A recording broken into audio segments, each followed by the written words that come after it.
Happy holidays, Merry Christmas, Sammy fam. I am out here getting my exercise, walking in this cold winter weather. And look, there's the Statue of Liberty. And it is very blustery today, and the only thing that's keeping me going is knowing that I have something hot and delicious, crunchy, fluffy, juicy, cheesy, savory, all at the same time waiting for me at home. Well, waiting for me once I make it myself.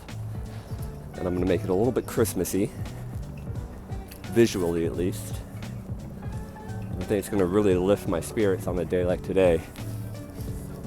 Because even though it is the holiday season and Christmas time, I'm a little bit down. My computer just broke and it's going to cost me $750 about to fix it. So it's a little bit depressing, but you know, things happen, and at least I have food as an emotional crutch to fall back on. So go down in the comments and let me know what would be your kind of holiday comfort food that would make you feel better. And we'll head home and I'll start cooking up my version, and I hope you enjoy that. While you're down there, hit that like button, hit subscribe. It really, really helps out. Thanks, everybody.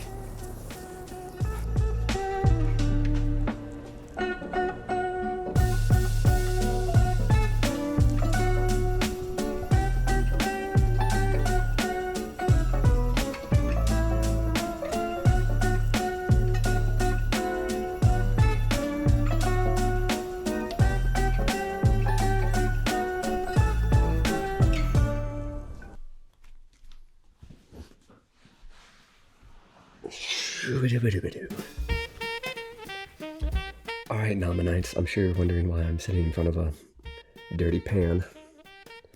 But this is the beginning of what I think is going to fill me with some holiday cheer. So, I'm going to add some melted butter to this pan, and this pan is dirty because I just cooked a bunch of Mexican-style spicy chorizo in it. And I wanted to leave all that wonderfully flavored spice fat in here because I'm going to be making a Mexican Christmas pan pizza. And that's going to be fluffy and crunchy and amazing and fill my heart with joy. Oh my god, it tastes delicious. So, now that we have our pan all greased up, it's going to help create like a very crunchy, delicious flavored crust on our pizza. I have this pizza dough that I've had rising all day after cold fermenting for a couple days in the fridge. That's just letting your pizza like rise in the fridge. It doesn't really rise, but ferment, and it develops maximum flavor potential. And if you don't celebrate Christmas, it doesn't have to be a Christmas pizza. I'm just saying that because it has a lot of red and green components on it. It could be a holiday pan pizza. Get over here. The hardest part is getting this out. Well, and then stretching it out. Especially, I usually don't do this sitting down. I have to stretch it out to make it fill up the pan somewhat evenly so it doesn't rise awkwardly in any spot. You know it, it's okay if it's not perfect, because I'm not perfect. And I like every pizza to have just a little bit of me in it. And I might be messy and weird, but I am delicious. So next up, we're gonna go cheese first, then sauce. The cheese is gonna act as like a protective layer to keep this from getting too soggy and not developing the crisp we want. And the cheese being first, you get those nice caramelized bits around the edges. This is a Latin cheese, a frying cheese, but basically tastes like a more acidic mozzarella with a little bit of a tighter structure. So this is acting as like our creamy cheese. It will be one of two cheeses we use. We're looking for edge to edge coverage. Go ahead and use all of it. This is going to be cheesy. And right now I have an oven preheated to 450 degrees going on in the background. So that's ready to go when we're done assembling. Now for sauce, I'm using this salsa verde. I found this stuff at Whole Foods. Been using it on tacos, on sandwiches. It's delicious. Spread this around. This is made with like tomatillo. What else is in here? Tomatillo, chili peppers, onions, salt, cilantro. This will be some of the green for our Christmas pizza. For our first bit of red, we have that chorizo, that very red, spicy Mexican chorizo.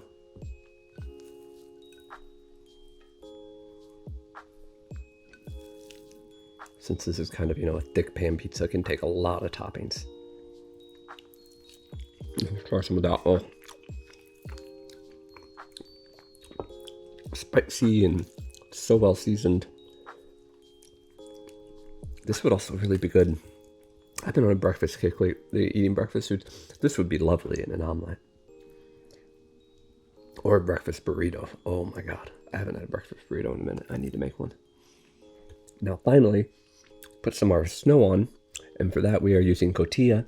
Cotija is going to kind of act as what you might think is a Parmesan or a Romano cheese on a more traditional pizza. It's a kind of salty finishing cheese. I love cotija. I love how it crumbles up so fine. Just snow down on there. Merry Christmas pizza. I wish we would get snow this year, but I doubt we are. I haven't had a snowy Christmas in, God, a decade or something. Now this is going to go into a 450 degree oven, about 30 minutes. Use your nose. You'll know when you're approaching doneness. We'll pull her out, depan her, and cut her up. And hopefully she'll be beautiful and delicious. Look at that.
Oh my God, look at this. Gorgeous girl. Nice and crispy. Let's hit it with some of my chipotle nom nom sauce. Just a can of chipotle peppers, some chicken broth, some garlic, some mayonnaise, a little water. Blend it all up. And you get this delicious, delicious spicy sauce.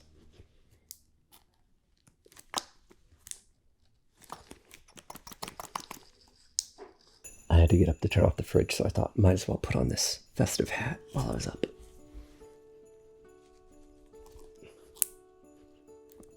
The tip on this bottle is just too narrow.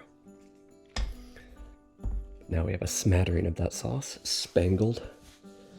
Get some fresh cilantro on here. Green sauce, green cilantro. Red sauce. Red chorizo. And just a little zest of lime.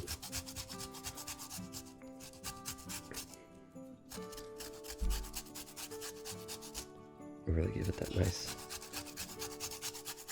fresh flavor.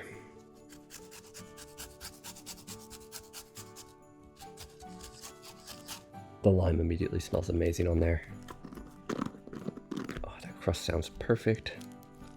Hoping she's getting cool enough to eat soon here.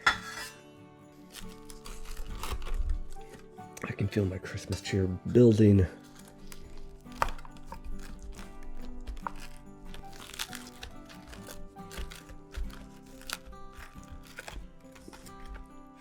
Oh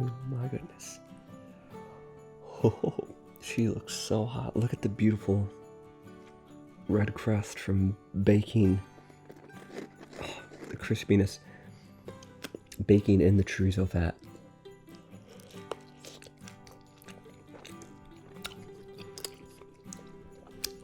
So hot. Oh, so good. Now, I love Taco Bell Mexican pizza, but it is nothing compared to this. This is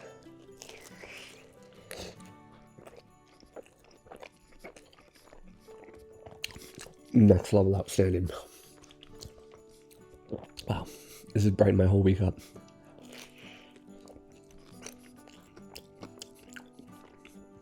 I was feeling really down because without my computer, I can't edit videos, and I'm not sure when I'll get back. So I'm filming this hoping that I can put it up in time for Christmas, but I don't know. But I've been having some fun. Went out with my wife and we saw the tree at Rockefeller Center.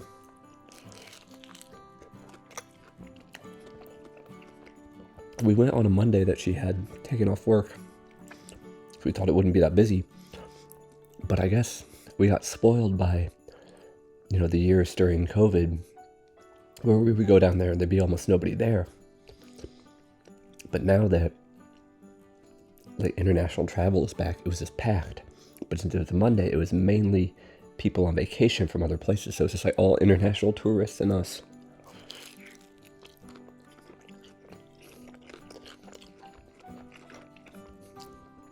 And some Midwest tourists and stuff. I heard some guy yelling in a southern accent, "Where's the pisser?"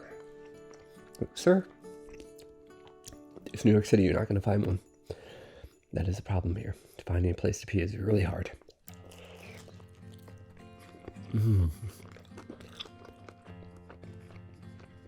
know what else I saw? I saw this morning. Brightened my day so much. I saw the cutest little boat. Weirdest little boat.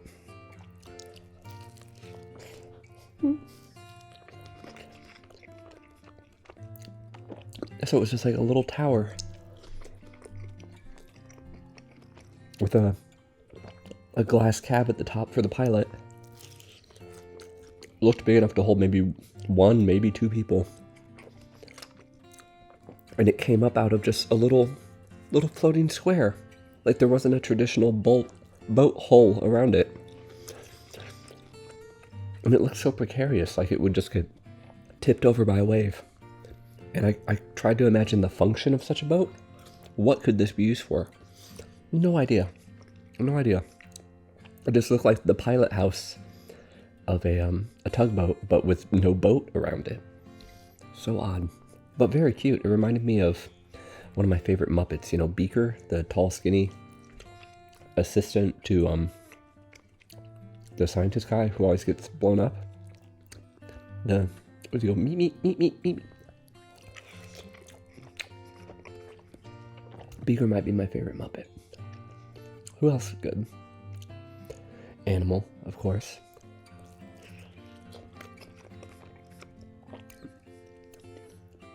I love the cover the Muppet Show did of Wild Thing. And it starts out as like just Kermit doing an acoustic version on banjo. Kermit's a banjo player. But then Muppet comes in on the drums with like electric guitars and stuff. And they kind of go back and forth. Kermit's saying, I wanted to do like an acoustic, light version. And then Animal starts screaming, plug in. And banging away on the drums. And actually works really well together. And he falls asleep at the end. It's great. I love the Muppets. Swedish Chef. Swedish Chef is very funny.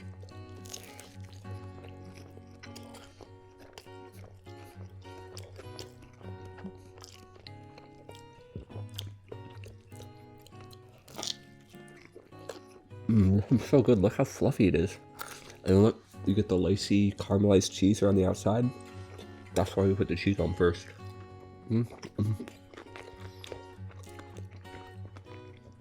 The cheese I use low-key kind of tastes.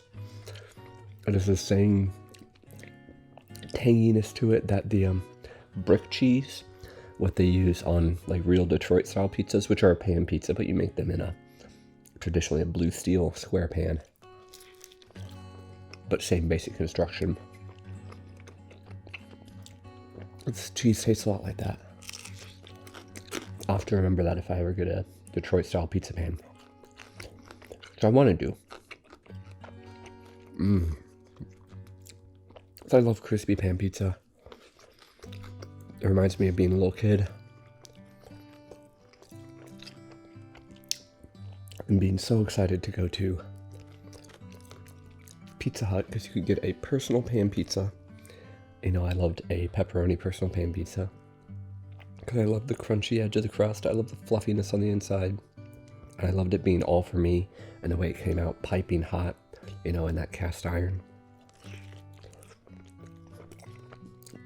And there used to be a program, if you read books and wrote reports on it, your teacher would give you one like little star sticker per book report, and you put it on your little pen thing that had like, I forgot if it was like 5 or 10 places for stickers.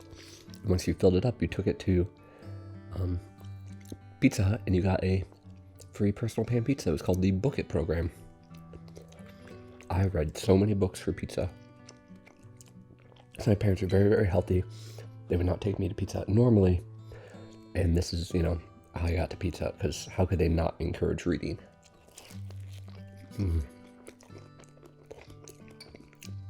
Wow.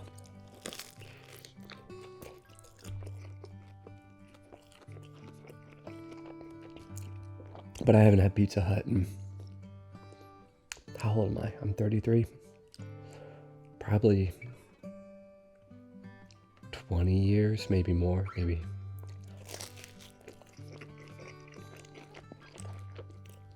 Maybe even 25. I don't know when the Book It program ended. Unfortunately, I've heard that they've kind of gone quite downhill, but that seems to be the case with a lot of fast food or fast casual restaurants. And then, of course, everything through the lens of nostalgia seems amazing, even if it wouldn't be that great by your current standards. Because my standard for homemade is pretty dang high.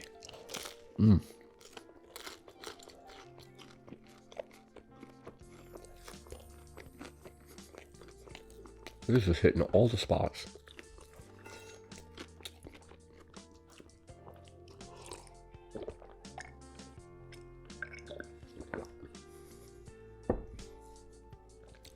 I'm filming this like a week before Christmas. So my wife and I haven't quite decided on our menu yet. It's just going to be us and the cat. But we have a few things we go between for holidays. There's a white and red sauce, double sauce, baked ziti from Bon Appetit. That's amazing. It's fun to make.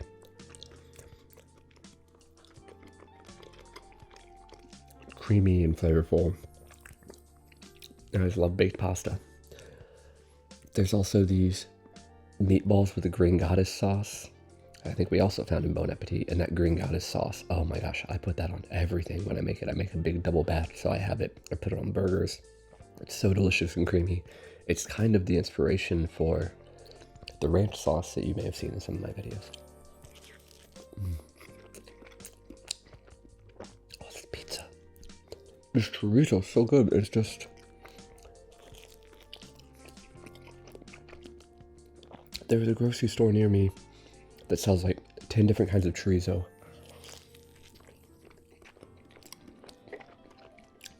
And it's not made in-house or anything. It's not Goya. What's the other brand?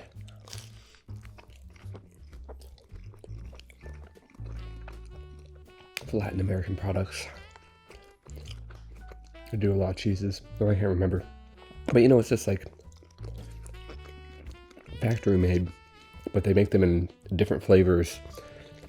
And they're all, you know, labeled basically like based off the country of origin for whatever the flavor profile for that chorizo is. So it's cool. You can get like an Argentinian chorizo. You can get a Mexican chorizo. You can get a Brazilian chorizo. Today I bought this Mexican one because it was the reddest of them and said it was spicy. And it also came in like a loose form, which I thought was better for a pizza versus coming like in a sausage. So I like the loose crumblies, and I like the way the crumblies get like a little crispy around the edges in the oven.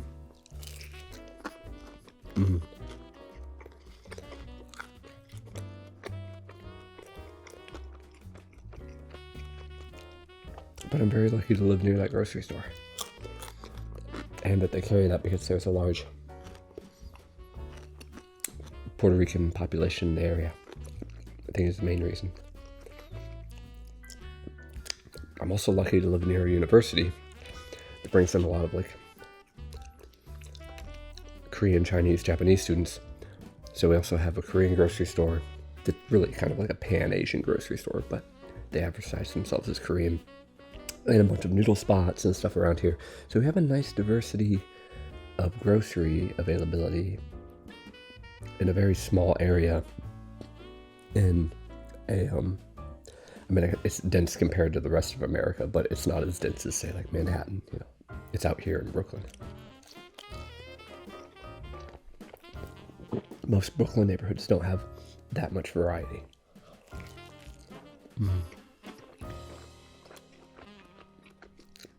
So I appreciate the luxury. Oh wow, the salsa verde I used as like the base sauce for this. It just sings. It just sings to my heart.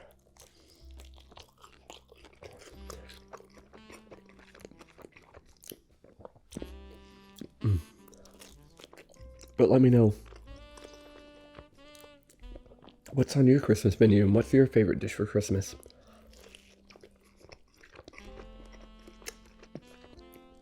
Oh, I also love Christmas empanadas.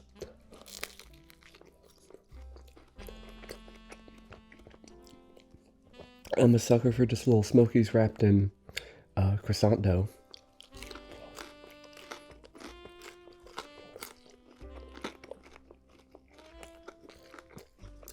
And my aunt always brought little mini quiches in phyllo dough shells. Originally in biscuit dough shells, but she switched over to phyllo. I know. Fair while ago, because you can buy them pre-made little mini phyllo dough shells, and they provide a nice crunchy exterior to the, the soft custardy inside of the egg and the cheese. And she would do a variety. She would do bacon ones, sausage ones, and veggie ones. Amazing. My favorite, of course, is bacon ones, but I will eat all of them. And she would make hundreds of them. Oh my gosh. One of my favorite, like, Christmas finger foods. Look how fluffy.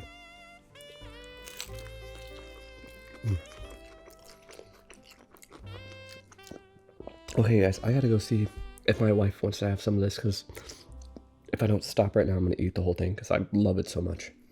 But I need to offer some to her.